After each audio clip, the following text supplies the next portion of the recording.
Hey, friend. Happy Wednesday. It's so good to see you. I hope you've had an awesome start to the week. And I'm so thankful that you're joining today because, man, oh man, as usual, we have a super great bunch here. I'll go first. I'm coming in from Austin, Texas, and I have some green tea provided by Shelby in my cup, which is tasty and delicious. But I'd love to know where you're coming in from and perhaps what caffeinated beverage of choice you've decided to spin the wheel with today. But you can join me and Jeff and Shelby and Benoit and just, saying hi, pulling up a chair, cuddling in close. If you're with us live, I'm so excited. We're going to rock this out and share all of our favorite tips and tricks. If you are joining at a later date while you fold the laundry or do the dishes or walk the dog, we love that too. You can sit back, relax, and listen and absorb all of our goodness as if you were here with us live. And if you ever miss a session, then don't worry because you can watch it on all of the platforms, the YouTubes, the LinkedIns, but you can also grab it on podcast form as well. So wherever you are, we're there too. Me and Jim, we're all there too. We're just coming to you in like the Mrs. Frizzle school bus. We're just going to load on in, drive down the road, and come join you. And if you don't get the Mrs. Frizzle reference, then you, my friend, are not a baby of the 80s. So, and for that, I feel sad because Miss Frizzle's Magic School Bus was really the place to be. Before we dig into today's topic, which is all about burnout, and I think it is so topical, I wanted to just give like a little backstory on why we decided on this bit today or why really it resonated with me. I don't know about you, but sometimes when I'm having a little bit of like a poopy time or a little bit of a bad day or I'm feeling a little down, I will wander the halls of some of my favorite establishments, such as Hobby Lobby, such as Home Goods, such as Michael's, such as Target. All my favorite places full of knickknacks and little trinkets and things that I absolutely do not need, but I like to go and look at.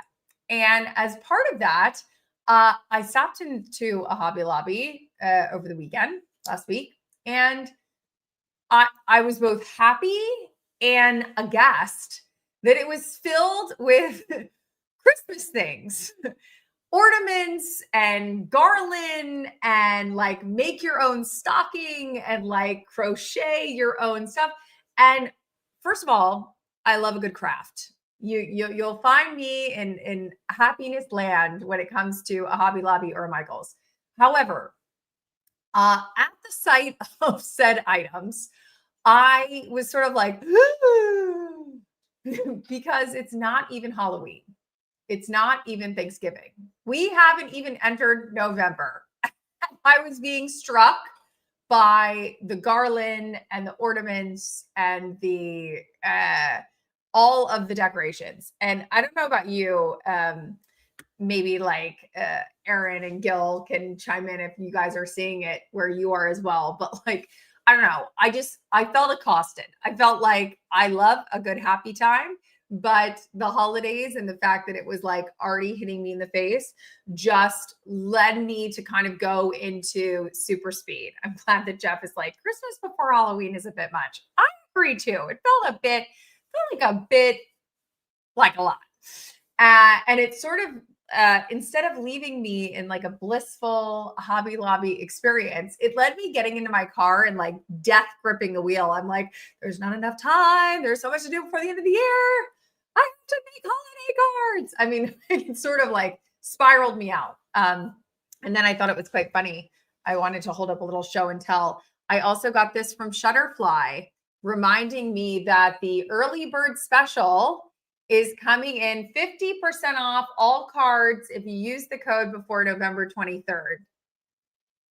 Sir, we're not even through October, okay? And it's accosting me in the mail and it's accosting me in Hobby Lobby. And so I just really felt like, okay, today, talking about burnout, talking about having too much on your plate, talking about overscheduling yourself, really felt like, "Huh, I need to take a spoonful of my own medicine and really perhaps sink into some of these a bit more clearly for myself." I love the girls like, let's focus on Thanksgiving. Let's do that. Let's get out the candy to the kids first. Okay. Let's enjoy Halloween. Let's dress up and have more treats than tricks. Okay.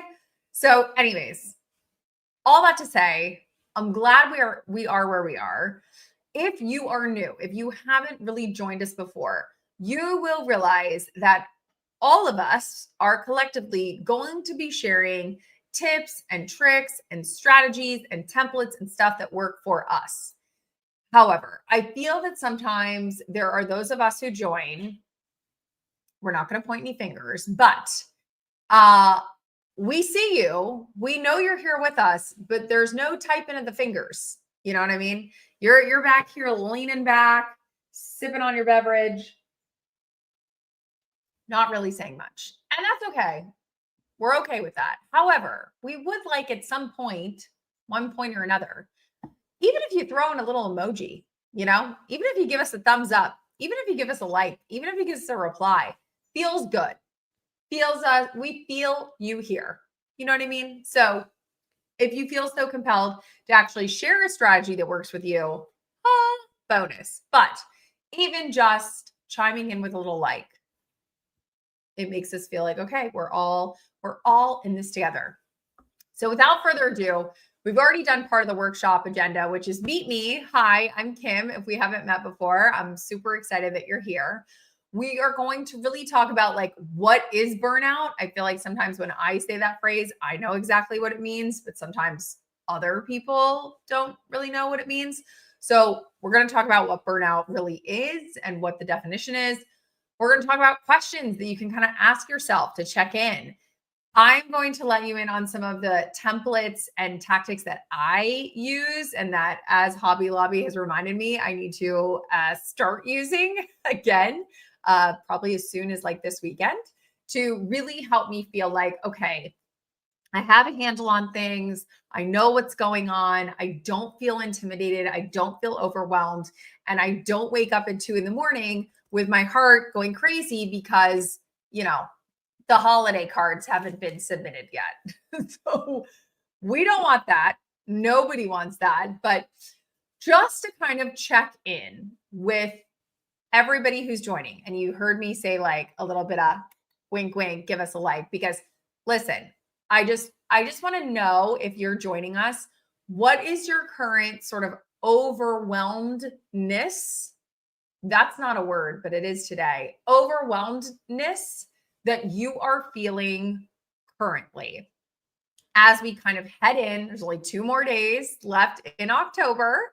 So as we kind of glide on in to next week is November. I just actually had somebody ask me for a call, and they're like, let's talk the first week in November. And I was like, no, we have to talk before that. And they were like, that's Monday. And I was like, I had to do the finger guns at them. I was like, ooh, yeah. Didn't realize that. We're already into that. It's a little frightening.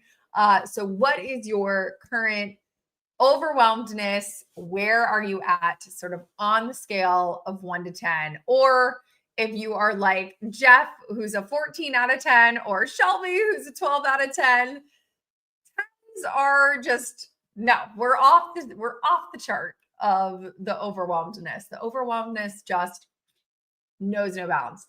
I definitely feel it. I definitely feel like as we get towards the end of the year, a lot of shoulda, coulda, wouldas start to like pile onto me. Things that I feel like I should be doing, or that I could be doing, or would I want to do? Would I want to volunteer, for the turkey trot and all these sorts of things? And I tend to say yes. I don't know if you're like me, but I tend to say yes to a lot of things because I don't know, I'm a nice person. I'm excited. It sounds interesting at the time.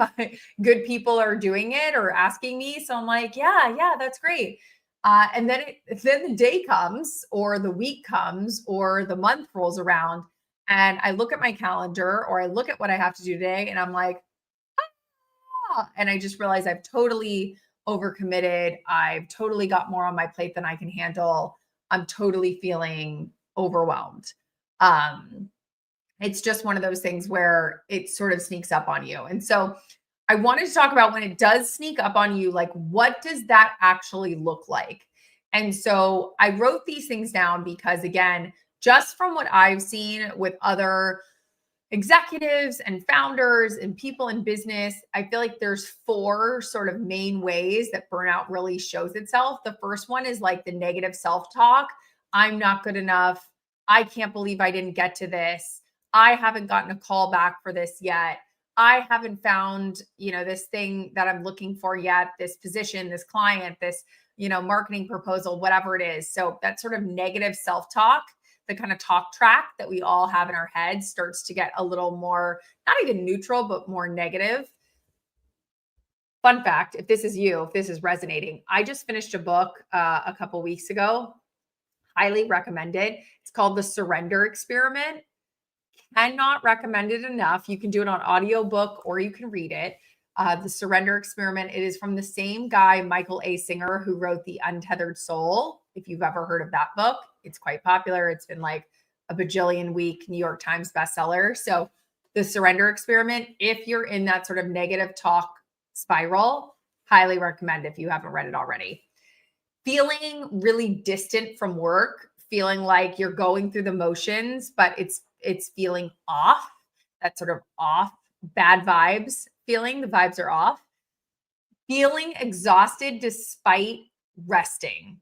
So I have friends who are like, I got 8 hours of sleep and I am still feeling totally depleted, totally drained, totally overwhelmed. That is because not all stress is physical.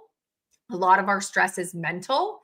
And so while we might say, okay, my body, has gotten 8 hours of rest, my mind has not, because my mind is going like a hamster wheel.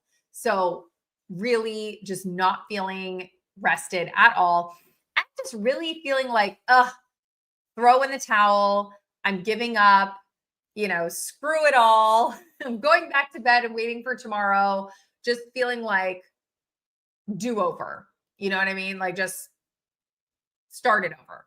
And so one of the things that I feel like when we start to get these feelings, or these feelings start to bubble up, or by the way, you feel them or somebody else feels them. I'm glad that we're like, thanks, I'll put that on my book list. Highly recommend The Surrender Experiment. So good. But what I find is that a lot of people do this one thing, and you also might be guilty of it. And it's like one of the biggest red flags that I see. And the big red flag is just telling yourself, I can outwork this. I can outwork this feeling. I can wake up earlier. Normally my alarm is set for 7. I'll set it for 6 so I can get the cupcakes done for the kids' Halloween party. Or I'll work late tonight. Okay, I know I said yes to that year-end report, but like they want the draft by next week. I'll just stay at the office till 9 p.m. tonight. Or I'll catch up over the weekend. I don't have time Monday through Friday, so I'll just do it during the weekend. Or you know what? I'll start up again next week. I'll get it all figured out. And when you find yourself saying any of these things to yourself, that is a big problem. That is a big red flag. It says, I am on a one-way train ticket to burnout. There is a first-class seat for you on the burnout train, on the burnout bus. And you're in the front seat, my friend, and you are going straight to burnout land, for better or for worse. And so that's when we really have to kind of say, whoa, hold the phone, And by the way, this could be you, or this could be others. This could be a friend. This could be a work colleague. This could be your partner. This could be your spouse. It could be your kids. It could be your mom, your cousin, your brother. We've heard these phrases from people. Hey, I have to cancel dinner tonight. I got to stay late at the office. Hey, I can't make it this weekend. Turns out I got to go to the office on a Sunday to catch up. It could be other people, but you are still feeling this. You are still experiencing this. through other people. So either you or someone else. And you cannot outwork this feeling. We just have to deal with it head on. So let's talk about how we can deal with it head on. First of all, we have to stop in our tracks. I think a lot of times, again, when this starts coming up, our solution is like mush forward. We're like, I don't know, we're like dogs in the dog sled. We're like, keep going. And my husband calls it like white knuckling it. I'm like, I will make this work. Like, I will just get no sleep and I will do all the things. And you just sort of white knuckle it and be like, oh, like, you know, and when you start to feel that, because you feel it in your body, in your mind, in your spirit, you're like, okay, I'm feeling the white knuckles coming. What I have found to be the most helpful is you just need to like stop, like recognize that it's happening and stop. Then you have to physically get yourself in another location. Like literally pick yourself up and say, if I'm in my office, I'm going to head to the kitchen. If I'm at my desk at work, I'm going to head to the break room. If I'm, at a client meeting, I'm going to walk out to my car and just sit in my car for a second. So change your location, number one.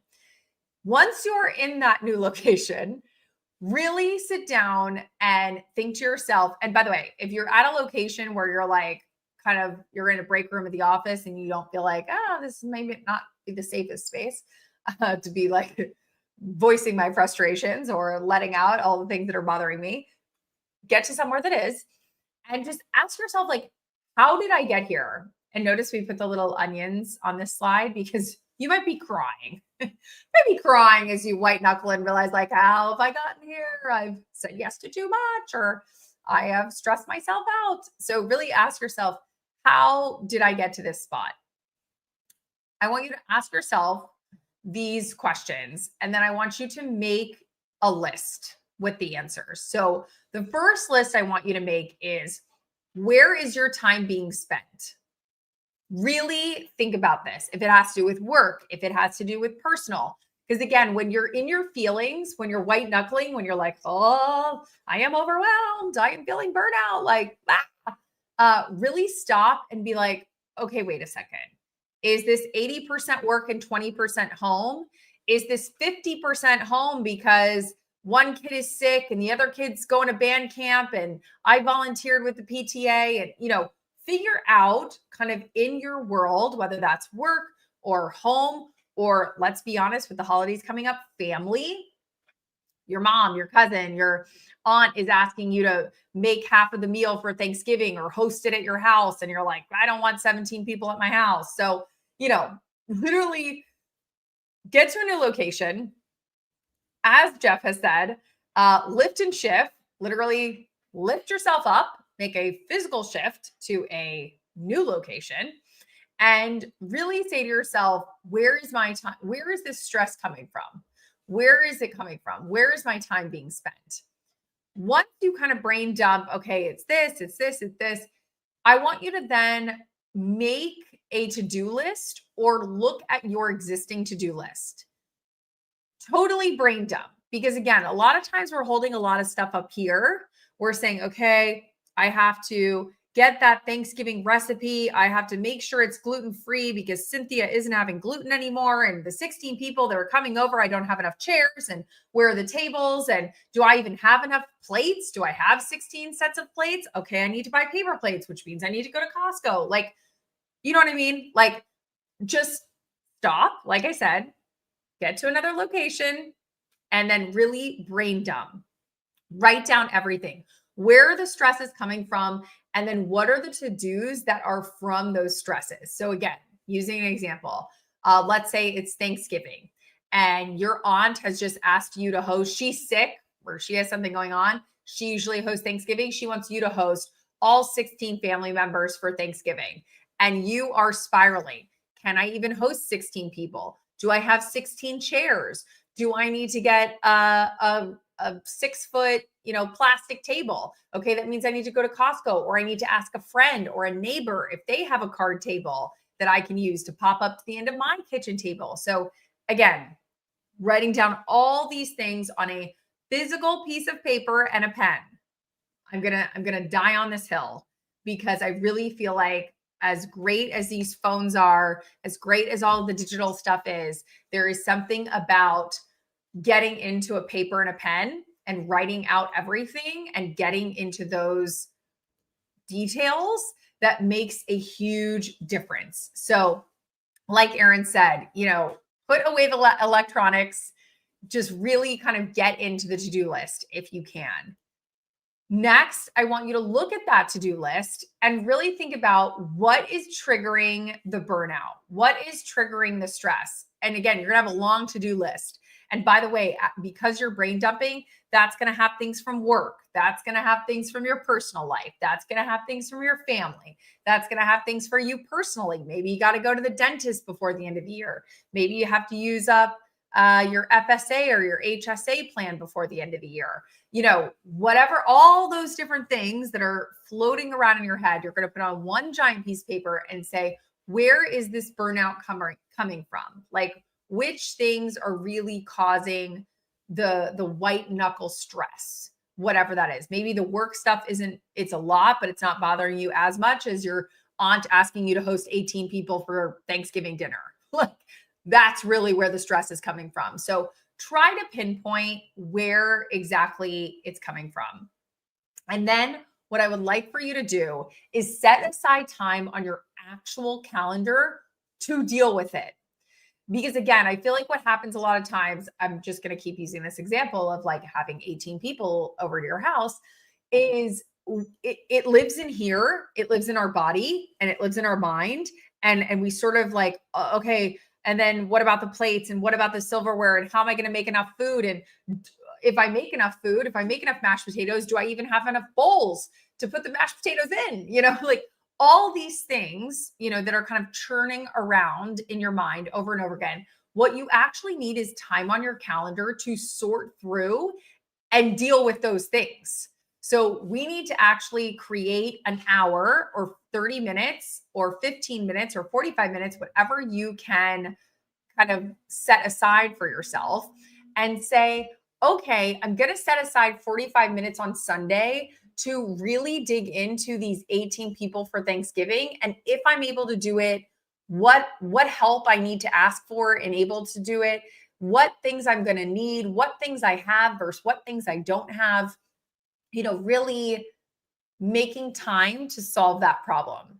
Because I think what happens is we think that the problems, again, we can kind of outwork and figure it out. Oh, I'll deal with that next week and la, la, la, la. But you really need to set up time for yourself to sink in and deal with that.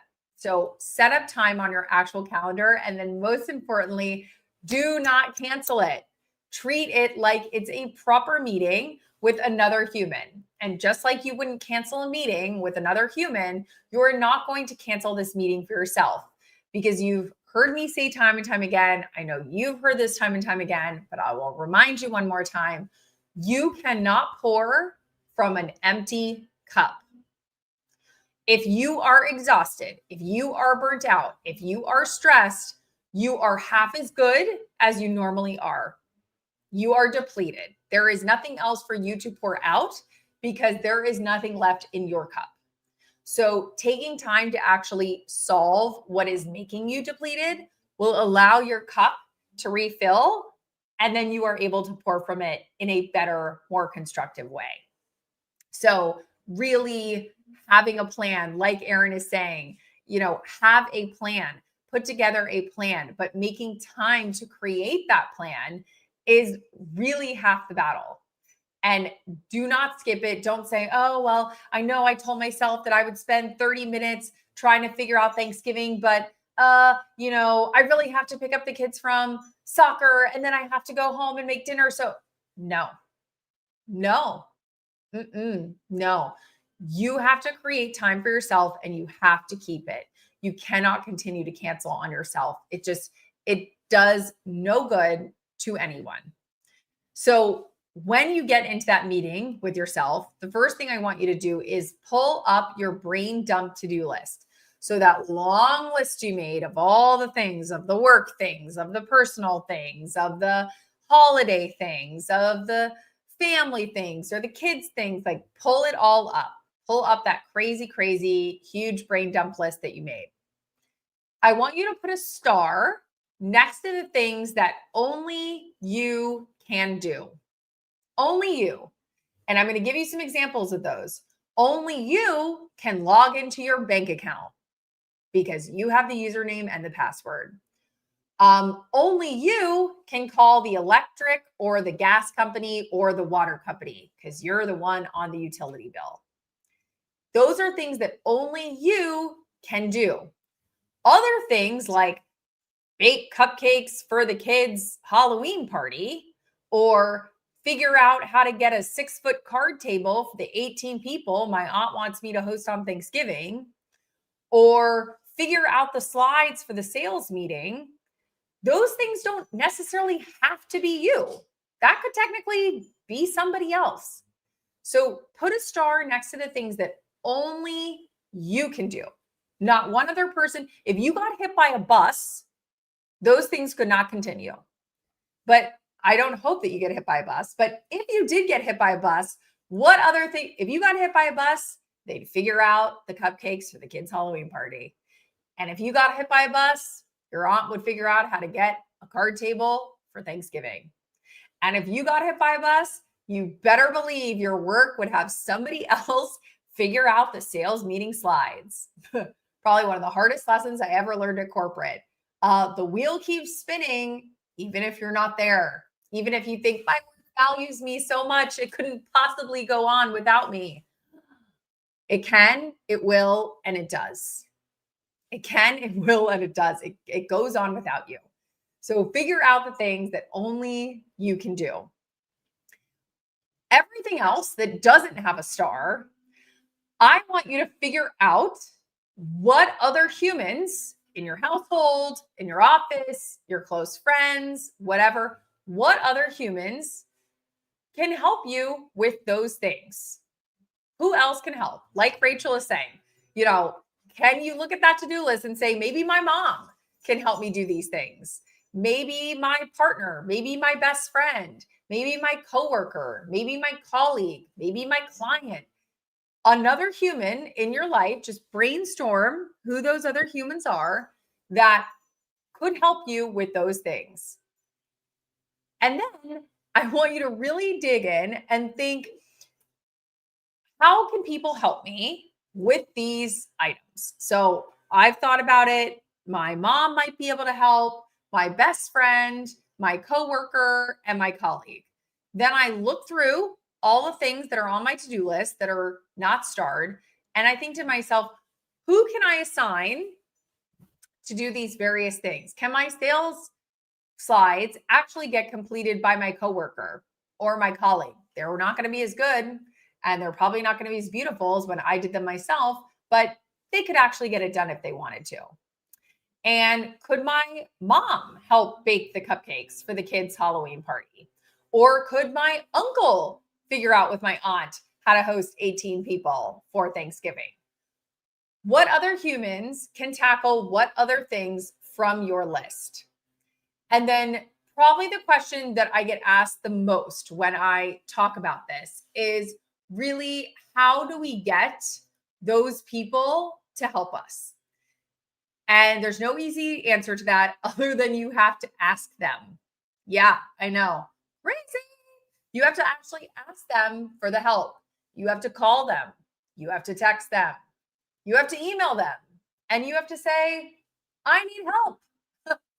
I'm stranded. Come help me. Come rescue me. I am drowning in a creation of my own making. And now I would like your help to get out of it. Once we actually ask, which I know is like the hardest part, nobody wants to ask. Oh, I feel weird asking my coworker to make the slides. I feel bad asking my uncle to help with my aunt. I feel bad, so I feel bad. Get over yourself. Literally, I say that with the tough love because I love you. Get over yourself. You got to be able to ask for help. You got to be able to wave your hand in the air and ask for a life raft. The lifeguard doesn't know you're drowning until you start shouting and waving. You know what I mean? David Hasselhoff is not going to jump into the water and swim out with you to find that you're swimming there perfectly fine. Okay. Some panic has to set in. Got to wave your arms and flag somebody down for help. So, going back to that conversation we just had last week with Goldie, you have to verbalize that you're drowning. You have to say it out loud. I am drowning. Help me. Now, most people then say, okay, Kim, I got it. I will ask my colleague. I'll ask my coworker. I'll ask my friend. I'll ask, a trusted resource, a mentor. But what do I say to them? Okay, I get that I have to, how do I ask for help? What does that look like? I want you to copy this exact template. Just copy and paste, because I never want to hear you say that again. It's literally 2 sentences, 3 sentences, 2 sentences and 1 question. A question counts as a sentence, 3 sentences. It says, I'm experiencing overwhelm and burnout. True. I said yes to one too many things, and I'm hoping you can help me. Also true. Can you please help me X by Y? Can you please help me figure out Thanksgiving in the next 2 weeks before Thanksgiving? Can you please help me with the kids' bake sale stuff for the Halloween party before Friday? Because Friday is Halloween. So literally, this is a template that you can steal. So again, as an example, I'm overwhelmed and I need help getting back to equilibrium. The good news is I've identified exactly what's overwhelming me. Would you be up for helping me? Again, template, steal it, send it to your friend, send it to your colleague, send it to your coworker. Unless they are a heathen, they will respond and say, oh my gosh, you're overwhelmed. How can I help? What can I do? What's overwhelming you. What is it? What could it possibly be? You're leaving them at the edge of their seats. So you can literally, like Jeff is saying, Mad Libs. I am giving you the template. You can literally just cut, copy, paste, and insert your own thing, your own request in there of ways to ask for help. Now, when you ask for help, there are good ways to ask for help, and there are bad ways to ask for help. And I know this because I've done all the bad things. I've asked for help in all the bad ways. And what I mean by that is somebody has said they will help you. So you're like, yay, someone's going to help me. And then you can't even give them really good directions or ways to help you. Because again, you're just kind of white knuckling and you're like, Thanksgiving. And you can't even, again, that's why we stop and we do the to-do list. That's why we stop and brain dump. You need to actually be able to say, okay, the things that I'm struggling with are, how are we going to have seats for 18 people when I only have 6 at my house? Where are the other 12 chairs coming from? The tables, where are we getting the tables from? The bowls for the mashed potatoes and the gravy and the green beans and the cornbread, where are those coming from? So you also have to get really clear, which is why we do the to-do list and getting clear about what it is. You also want to be really clear about deadlines, because if you just say help me, and I need help, and there's no clear direction or deadline, people don't know, should I have some pep in my step? Do you need help ASAP Rocky? You need help by Friday because Friday's Halloween and those cupcakes need to be baked? Or this is not until Thanksgiving. You need help, but Thanksgiving is 3.5 weeks from now. So I don't have to have a pep in my step. We have 3.5 weeks to kind of figure this out, to bend and flow. So clear deadlines, detailed instructions. You're smart. I know that about you. You are very smart. You already know things to do. We have to assume that the people around us, and by the way, we love them. We love the people around us. We love our spouse. We love our kids. We love our family. We love our coworkers. We love our colleagues. we have to assume that they are dumb. We have to assume that they are dumb. We cannot say, I need you to run the dishwasher. We have to say, under the sink, there are Tide Pods. I need you to get out one of those pods. I need you to put it in the dishwasher. I need you to also put the Finish, whatever that liquid is to make the dishes look nice. And I need you to put those in, and then I need you to press start on the normal setting. It should be about 3 hours. You know that in your head. You know, if you tell yourself, load the dishwasher, you already know to put the pod in. You already know to put the liquid in. You already know to put it on a normal cycle. We have to assume people know nothing. Blank slate. Zero knowledge.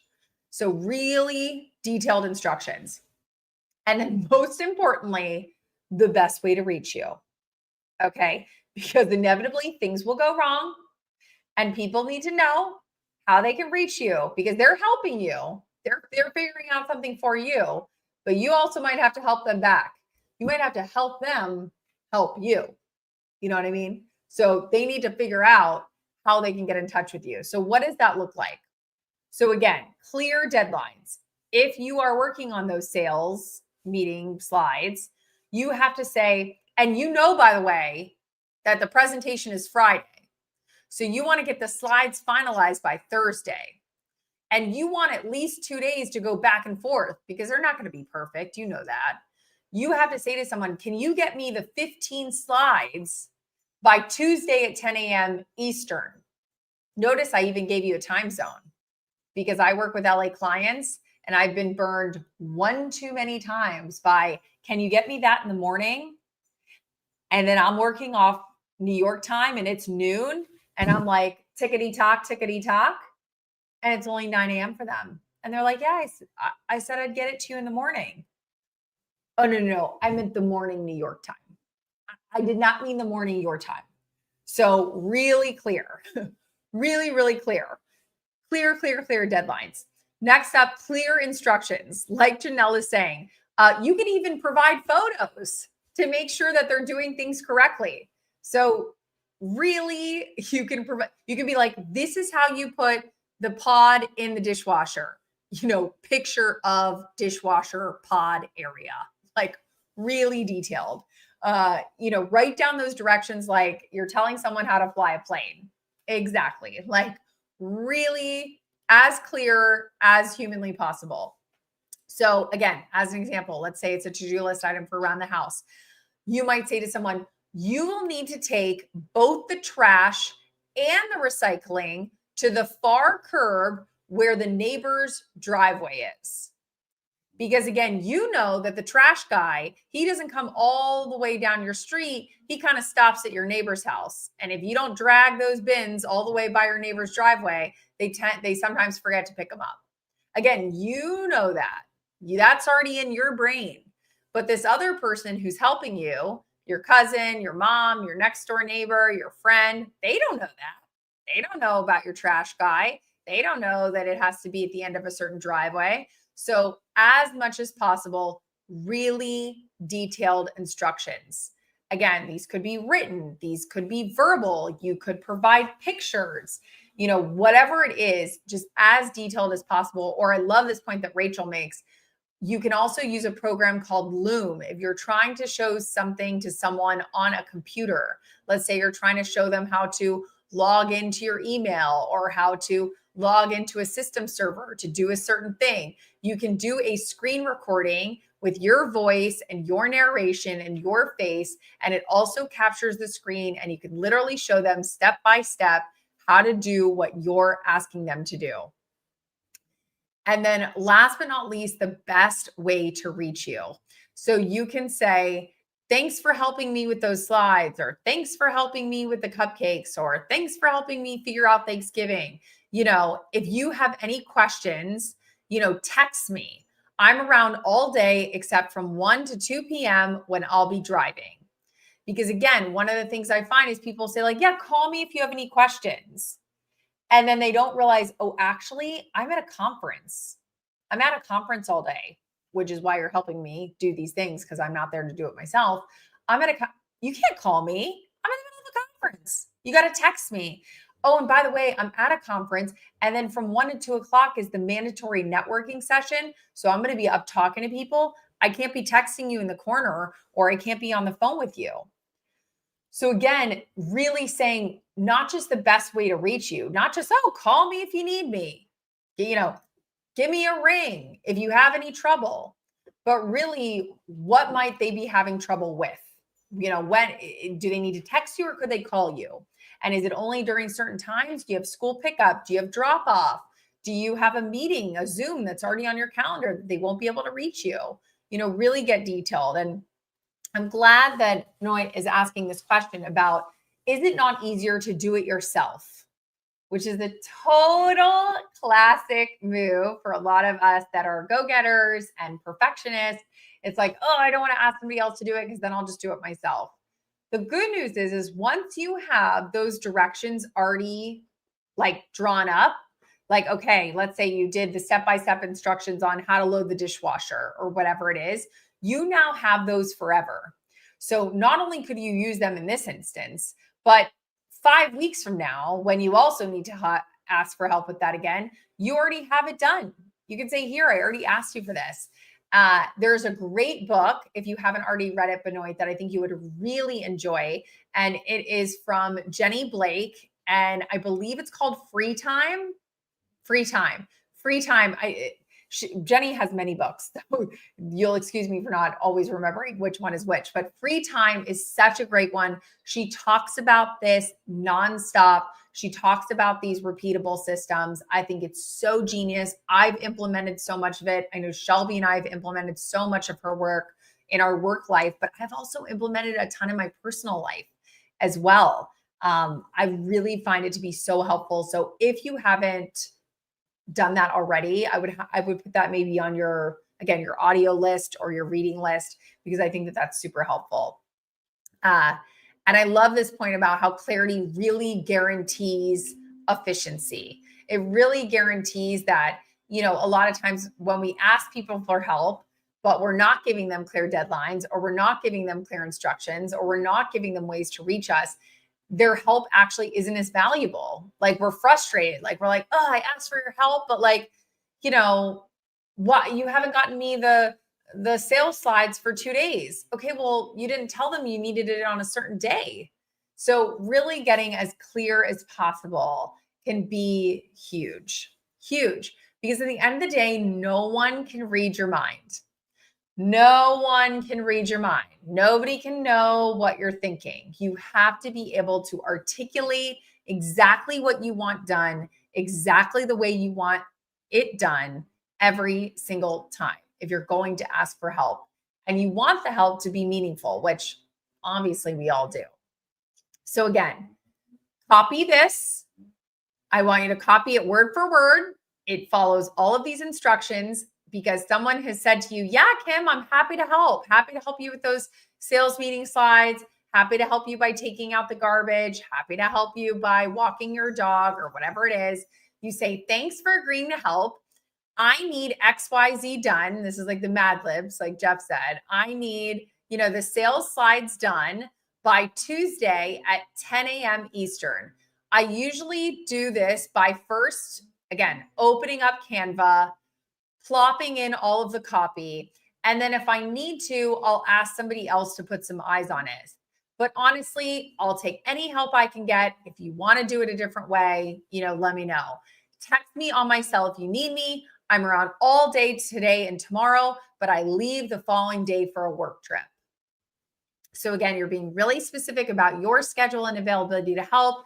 You're being really specific about what they can help with and when and how exactly you do it. And again, you have to be open that they might not do things exactly the way you do them. And that's okay too. That's fine. Again, I feel like being able to ask for help in this way is really powerful. And it's something that I have just fallen back on time and time again. And, as we kind of coast into the holidays, as we coast into November and December, I want that freedom for you too.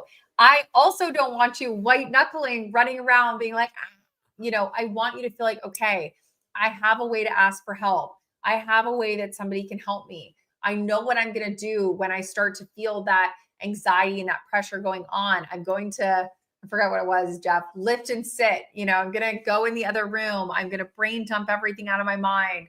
I'm going to think about who can help me and how they can help me, really just refocusing, or, like Shelby says, a fresh set of eyes, like even just giving this over to somebody else. Again, I'll share this as like a personal anecdote, but like a lot of times when I do this exercise and I write down, on my paper to-do list here, kind of all of my stuff, sometimes I'll actually share it with my husband, like over dinner. He'll be like, how's your day going? And I don't always do it gracefully. Sometimes it's like, do you want to see how my day's going? Look at this. It's up to 62 things. It's not graceful. I would like to say, well, honey, life has been a little busy, as you can see by my lovely to-do list here with 62 things on it. Sometimes it's a little more passionate than that, and that's okay.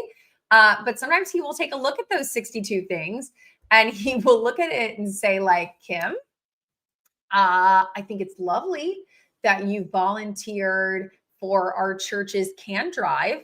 But out of all the things that are on your to-do list, that one's got to go. So he'll also kind of be that fresh set of eyes to give me a gut check on, like, maybe you have to tell them you can't actually help with the can drive. Just you thought you could, and then your husband looked at your list and was like, actually, the can drive has got to go. Lift and shift. We gotta really just look at that list in a whole new way with a fresh pair of eyes and be like, can drive's not happening.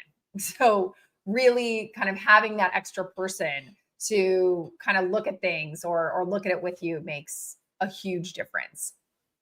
I have a whole course on this. It's a mini course. I think the whole thing is like 15 minutes or 16 minutes, but it has more templates and sort of more little actionable steps. You and I just did this together, so this is not really for you, but I know that there's probably somebody in your life. There's a coworker, there's a colleague, there's your kids, there's your cousin, there's your aunt, who's going to be white knuckling sooner rather than later, because if they got this in the mail or they go to Hobby Lobby, they too will be in a downward spiral, as I faced. And for them, I would say there is a wonderful course that you can find on LinkedIn Learning that I created all about burnout, that you can find on LinkedIn or my website. We can send it to you.